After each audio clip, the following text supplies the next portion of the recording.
Some motherfuckers, Arjun Erigaisi has been eliminated of the World Cup. He's the favorite of many fans, and he's the top one of the rating.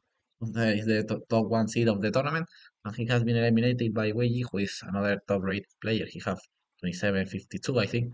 So WEI is another favorite of win the World Cup, but it's always a surprise that Arjun Erigaisi was eliminated of any tournament, and it's not that I'm not going to say that, but I I really like that Arjun Agassi be in the candidate, but okay, he have no option, so I hope that he could qualify for other years. Okay, I'm going to show us the game that he played against Wei in the Rapid, who gave Wei the victory and the ticket to the semifinals, and now he's so close to qualify to the candidate. So let's analyze the game. Okay, Erigaisi open with e4, e5. Erigaisi is more a punch king player. e5, knight f3, and Wei goes with the Petrov defense. That's the favorite weapon with black of Wei. He play, all, not always, but yes, the majority of the time, the Petrov. And I like why Erigaisi play against that. He came with a very interesting idea. Happened that later he played bad, but in the first 19 move, he was playing a great game. Okay, d4, 94, bishop d3, d5, 95, that's the symmetrical variation, 97, then 93, now knight takes, pawn takes, okay, 95 here was another option. This position have been reached in many Grandmaster games. Okay, 93, pawn c3, bishop d6, sword castle, rook e1, now c5, good move, breaking the center. Now, okay, queen f3 is a possibility, but okay, he play knight d7, queen d7, and now the main move is d takes e5. Bishop takes, and now queen e5. That's the main variation. For example, h3, and but now with bishop a3, there are 10 games, and all the 10 games ends in a draw. So for that reason, rook b1 is another possibility. But later, only white is going to play bishop e3, and the position is more or less equal. Because okay, white have some initiative in the king side, but the white pawn structure is weak. So the position is more or less equal. So for that reason, Erigaisi here came with a very interesting idea, which queen h5. I really like this idea. Queen h5. Okay, g6 is more or less forced, and now queen f3. Attacking d. Okay, d5 is not under attack because here, of course, you cannot take here because bishop a2, winning the queen, but queen f3, c4, and now bishop a6. That's the white plan. There are only two games in this position, two of Nils Grandelius, a Swedish Grandmaster. Rook d8, bishop e2. And here, queen f5 is not the best move for looks the most natural. Here, only move for black to maintain the equal was queen c6. But it's not clear because after g4, black is going to develop an interesting attack. Bishop c7, h4, bishop d7. No, queen h1, very interesting move to prepare h5. I really like this white idea. So for that reason, I think that this opening choice and this opening idea of Erigaisi and okay, Grandelius of course too was interesting because for black to make all the times yes, black all the time have only one move to maintain the equal. Queen f5 looks so natural now. Black is white is slightly better. Sorry, g4, queen f3, bishop f3, and yes, white is slightly better here. Bishop e6, a4, important move, winning space in the queen side.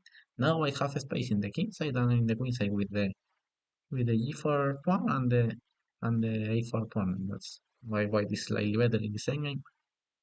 Bishop f8, bishop g5. Of course, keeping pieces over the board. We have spatial advantage, so we just should keep pieces. Rook d7, h4, still win special advantage.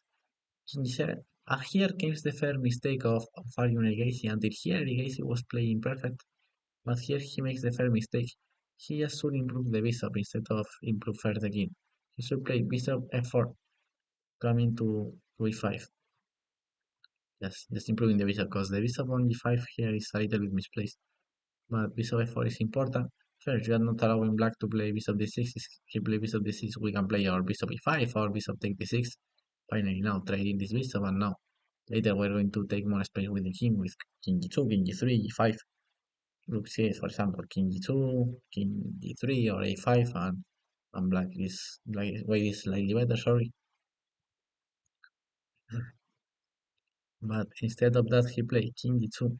The problem was that move is that this allows black to play bishop d6, and this bishop is so well placed on d6. That's a great bishop, and it's not clear what the white bishop is doing on d5. It's not clear. This bishop is a little bit misplaced here. That's why bishop f4 is so important, because until here Erigaisi is playing perfectly. Okay, bishop d6 by WEI, very good move. Rook a b1, logical b6, rook b5, so trying to activate the rook, bishop c7. Now the bishop is very good because he controls all this diagonal, and now it's defending b6 and if a5 one day. So a guy play bishop c1, trying to improve his bishop. But okay, and with the g5 square for the pawns to advance or something. But okay, h5 was slightly better, h6, and now g5 here was stronger. He played bishop d1, rook e8, and now he made a yes an incorrect plan. He played f4. Now the problem is that this pawn is going to be weak all the time, and yes, all these white pawns are going to be targets in the future. That's the huge problem. Rook b1, and now he finally play bishop d7, rook takes, and now I guess he should play a5. That's the only move to still in the game. The idea is that if black takes on e5, here we have the of course rook b7 was the response, rook e1, and now bishop f3, moving the bishop, rook c1, and bishop d5. Very interesting. And now both black bishops are under attack, and black cannot defend both, so black is going to recover the piece. So a5 will be the only defense. Now after rook a1, that's a very passive move. And now they see that both black bishops are attacking pawns, both white bishops are defending pawns, and sorry, fuck, I don't know what I'm saying. Okay, the rook are defending pawn, and the rook is in an open fight. So 3 black pieces are active, and 3 white pieces are passive. Now YG still is plotting the white weaknesses with bishop d8 attacking the other weakness g5. And here, okay, g5 give the white, sorry, keep black the f5 square. That's why he played bishop d8. But here was stronger to play directly bishop f5, keeping the tension with these pawns. Because okay, black is never going to take here because now black's pawn structure is better. So it's better just keep the tension with bishop f5, h take bishop f5, bishop f3, and now he made another mistake. He sent his e5 good pawn for the c2 pawn. That's not my favorite move. I think here was a stronger bishop before. Okay, if he wants to trade now, fine. We're going to activate so much our rook. And if bishop, and the huge idea is that if white tries to activate his bishop now, we're going to take. Because after bishop here, now we have this tactic. Or with bishop e3 is the same. If bishop e3, bishop c2, and now the bishop is hanging. So after bishop e4, I have no good moves. And if he make, I don't know, like a normal move with the king, maybe we can have this idea of take and rook e1. This could be interesting. Or just still keeping the tension, maybe with bishop c7, putting pressure into f4 or something like f5. I don't know. Black have many ideas. But for example, now bishop c2, I never like bishop c2. All the time I think that this could be better. Take on f3. But okay, bishop before keeping the tension was stronger. I don't like bishop c2 because trade is bishop. I don't think that this benefits black. But of course, black still being so active. Bishop d3, rook a2, bishop c7, king f2. He trade these pawns to try to take some space with the king.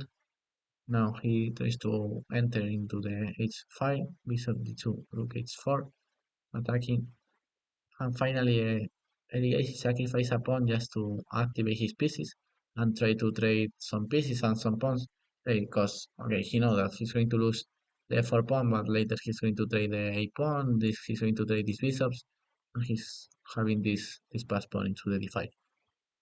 Bishop a4 and a5. This looks interesting for Erigaisi. Just giving a pawn but to play active and trade some pieces. Bishop takes, king takes. Now he activates his king b5. And now Erigaisi made the incorrect plan.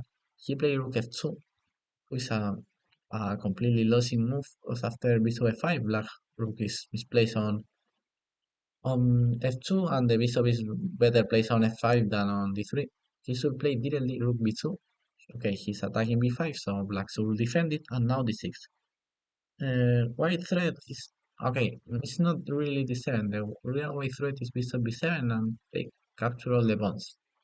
Okay, or instead of b5, capture b5, return to b7 and to the e1. So d6 here was the best move. If rook a7, king d4, that's the point. Now the black king go white king goes so active. King e6. Now we have bishop b7 and take this pawn. And if bishop f5 stop being d7, now we have rook d2 attacking threatening d7, bishop d7, and now bishop b7 just in time. The problem of bishop or rook f2 is that we are giving black the tempo of place the bishop on f5, which is good place because he's defending d7. Rook b2, a6, d6. And now yeah, the bishop is good place on f5. King e6, they repeat here twice. And now WEI doesn't find the correct move with king d7. He should calculate bishop b7, rook h3, king f4, rook c3, bishop a6, and understand that after king c6, very good move. Here white is, sorry, black is winning. Yes, I think that he maybe missed king c6. Because okay, he played rook c7, rook a7, sorry, and here white have yes, his last chance of try to hold the draw with very good move, king, sorry, rook d5. With the idea of play king d4, king c5, and activate the king. That could be yes, an amazing idea by Erigaisi, but okay, he missed that and he played bishop c6, who doesn't work because after rook h3. And finally bishop d3 placing the rook there now. And now the difference is the f file is closed. Sorry, I don't know what I thought. 1 second. Okay, and now sorry, the f file now is closed and black have now this sorry this idea of entering to the file because he have a bishop on it. So king f4 he tried something, but now the rest was more or less easy for Wei. Now before very good move to push the c pawn, and now the c2 pawn is completely weak. He finally take on before. He tried rooks and this is completely winning. So now okay, I'm going to show the rest of the game. But okay, Erigaisi play until the segment. I suppose that he was yes he doesn't believe that he's been eliminated. So okay, great game of Wei. Nothing more to say. So congratulations to Wei because he's so close to qualify two candidates. And I hope to see you guys in the next candidates. Bye bye, motherfuckers.